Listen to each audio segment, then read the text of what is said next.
Hello, you beautiful degenerates of the internet, and welcome to IndiThreads, your one-stop shop for the best, the worst, and the downright weirdest stories curated from the Indian corners of Reddit. I'm your host, the guy who spends way too much time online, so you don't have to, unless you want to. No judgment here. This month, we've got a cracking lineup. We will see some truly Olympic level hypocrisy, a revenge plot that would make a Bollywood villain take notes, some good old fashioned relationship dumpster fires, and moments that make you cringe so hard you might just discover a new yoga pose. So grab your beverage of choice, be it chai, coffee, or something a little stronger to deal with the secondhand embarrassment. And let's get right into it. Kicking things off at number 5, with a perfect 100% like ratio, because who doesn't love a good revenge story, we have a post from Off My Chest India titled, "She stopped smiling, so I made the world stop clapping for him." But bro, the original poster made sure the douchebag in the story stopped a lot more than just smiling. So, picture this. A close friend, the kind of person who's basically sunshine in human form, starts dating a guy in August. This friend, let's call her Anjali because she sounds sweet, goes from vibrant to a veritable ghost by October. Turns out, her new beau isn't just toxic, he's a goddamn PhD in emotional manipulation. You know the type. Preys on the kind, forgiving girls, makes them feel special, then systematically dismantles their self-worth brick by brick. This dude apparently told Anjali, over chai no less, that she uses her anxiety as a weapon and likes being a victim. Charming. Absolutely grade A husband material right there. Our narrator, a true friend and clearly someone you don't want to piss off, sees Anjali looking hollow and decides, nah, not on my watch. So they launch Project Diwali. Brilliant name by the way. Explosive results guaranteed. On November 1st, they whip up a fake Insta profile, soft, literary, distant city girl type chick. Mr. Toxic follows within the hour. Predictable. Our OP then mirrors the emotional vulnerability this creep exploited. And surprise, surprise, within weeks, he's spilling out his guts via voice notes, talking about his trauma and needing connections without labels, which is douchebag for I want to cheat without feeling guilty. OP documents everything. Screenshots, recordings, timestamps, even gets him to badmouth his exes. It's like a sting operation, but instead of catching a corrupt politician, they're catching a garden variety asshole. Then, the Pièce de Resistance, a Google Drive folder named Real, whatever his name is. Sent anonymous to his collab partner, who is a mental health influencer by the way, oh the irony, his college committee, a feminist group, his ex, and even his empowerment reel posting sister. The fallout? Glorious. His Instagram live gets pulled, DMs shut off, he vanishes from group chats, loses his internship, and his name gets wiped off event posters. Mic drop. He tries to crawl back to Anjali, but she, armed with a line crafted by our vigilante OP, texts back. You're not misunderstood, you're just finally understood. Mwah! Chef's kiss. And when this comeback messages OP asking, was it you?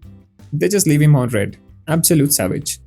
This isn't just a take, it's a goddamn public service announcement. Don't mess with good people, or their even better friends will go full digital Batman on your ass. Next up, at number 4, with another 100% like ratio, because it's just that relatable, we have a gem from Ask Indian Women, titled, Indians are the biggest hypocrites for differentiating between their own daughter and daughter-in-law.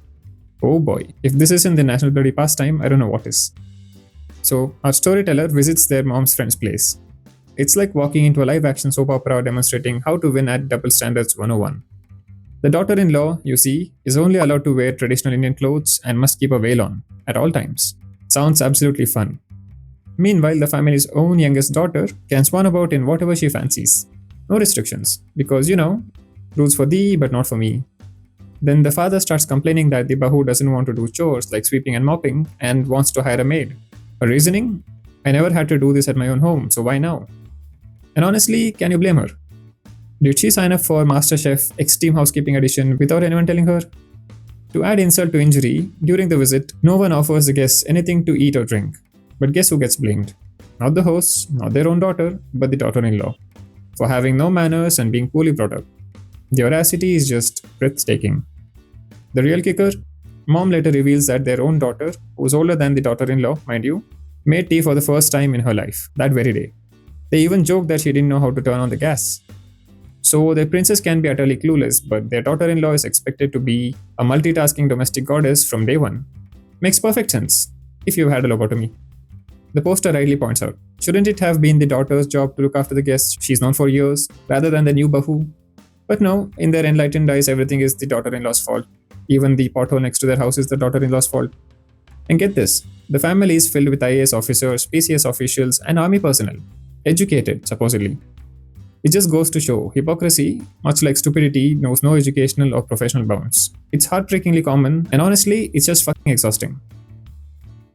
Alright, from the infuriating to the fantastically awkward, our story at number 3 with a 90% like ratio because probably 10% of the viewers died of secondhand embarrassment comes from Teen India, titled I Thought She Was Pregnant. Oh, you just know this is going to be good. Our protagonist, let's call him Captain Cringe, is on his way home from college on a packed bus. He manages to snag a seat, lucky him. At the next stop, more people cram in, including a lady in salwar suit who ends up standing near him. Now, Captain Cringe notices a bit of a bump around her stomach. And in a moment of what he probably thought was chivalry, but actually a spectacular social own goal, he says, "A pregnant ho? Aap yahan baith jao." The lady, bless her cotton salwar, just looks awkward and replies, "Pregnant nahi hu main." The sound you just heard was the collective groan of everyone who has ever put their foot in their mouth. This poor lady was probably in her late 30s. Our hero was already half standing, so he just shuffles to the front of the bus, probably wishing the floor would swallow him whole, and doesn't dare look back. He says the second-hand embarrassment was next level. Mate, I'm feeling it just reading this. This is one of those moments you replay in your head at 3 am for the next 20 years. Pro tip for anyone. Unless you see a baby crowning, you can assume anything. It can be foot belly. They may be smuggling a football, but don't assume pregnancy. Offer the seat anyway if you want to be nice. Just say, "Please, take my seat." No diagnostics needed. Let this be a lesson to us all. Observation skills are great, but sometimes keeping your mouth shut is even better. Moving on to our penultimate spot, at number 2, with a solid 100% like ratio, because misery loves company, especially when it's this infuriating, we have girlfriend of 8 years messed up from Off My Chest India. What do you do when the person you loved for 8 years shatters your trust, not once, but twice, and refuses to leave your life? Bro, you call an exorcist, or a lawyer, or maybe both. So this 31-year-old guy has been with his partner for 8 long years. Last year, she claimed she is off to an office party. Comes home at 5 am. Red flag number 1, but okay. Arguments happen, he lets it go. 2 days later, our guy finds a discarded emergency contraceptive packet in the trash. Dun dun dun. When he confronts her, she tries the classic, "Oh, that's ancient history, from months ago." But our dude is in a complete umpty. He checks and finds out she ordered it the same night as the office party. Busted! Initially, she pulls the Uno reverse card and accuses him of planting it. Bold strategy, Cotton. Let's see if it pays off. It doesn't. She eventually admits that there was no office party.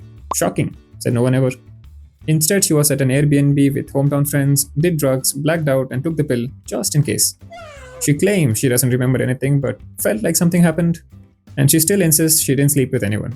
Right. The amnesia via substances and precautionary pill combo. A tale as old as time. This isn't even her first rodeo. 5 years ago, she played hooky with someone else's tonsils at a party. He forgave her then, but this time, the trust has been nuked from the orbit. They're technically not together, but she's still living with him and refuses to move out, claiming she hasn't done anything wrong. It's like a squatter, but with more emotional baggage and history of questionable office parties. He's emotionally exhausted and stuck. My dude, change the locks. Seriously. This isn't a relationship, it's a hostage situation where the only ransom demand is your sanity. And now, for our number 1 story. Climbing to the top with a slightly more contentious 67% like ratio, maybe some people just don't like happiness, who knows. It's I Hugged Her Today from Teen India, and surprisingly it's wholesome, considering the platform. A romantic hero has had a crush on this girl for 4 long years. 4 years! That's an entire engineering degree of pining. She was in a relationship all this time, but recently went through a breakup. Cue the chance pay dance music. But our guy is more subtle. They'd interacted before mainly because of his pet, because pets are the ultimate wingmen, or wing animals in this case. Her mom's an animal lover too, so sometimes his pet would get invited over. Smooth. Then, one fateful day, her phone crashes. Software issue. Tragic for her, opportune for him? Maybe. Around the same time, he needs to step out and can't take his pet, so he asks if she can pet sit for an hour. She agrees. The plot thickens. When he returns, he notices she looks really down. He asks what's up, and she breaks down. Phone damaged, all her data gone, especially photos, probably gone forever. She starts crying. Our hero, trying to be the good guy, tells her not to cry, says he'll get his friend to look at the phone. But she's still distraught about her lost memories. And then, the moment. He hugs her to comfort her, and get this, she hugs him back, tighter, like she really needed it. And then, in the words of our poet laureate, OP, मेरी तो दिल की धड़कन बढ़ गई थी बचोद. You can just feel the teenage angst and exhilaration radiating from the screen. It's cute, it's a bit dramatic with the phone, but hey, a hug's a hug. Sometimes a broken phone can lead to, well, at least a really good hug. We're rooting for you, kid. Don't mess it up. And that, my friends, is our whirlwind tour of Indian Reddit for this month. We have seen revenge served colder than a Himalayan winter, hypocrisy that could power a small nation, cringe that'll stick with you for weeks, betrayals that make you question long term relationships, and a hug that launched 1,000 heartbeats. What a ride. Thanks for tuning in to IndiThreads. If you liked what you saw, you know the drill. Like, share, subscribe, hit that notification bell so you don't miss out on our next descent into madness. Got a story that you think I should cover? Drop it in the comments below. Until next time, stay safe, stay sane, and keep those Reddit stories coming. And for God's sake, if your partner says that they're going to an office party that ends at 5 am, maybe, just maybe, pack their bags for them while they are networking.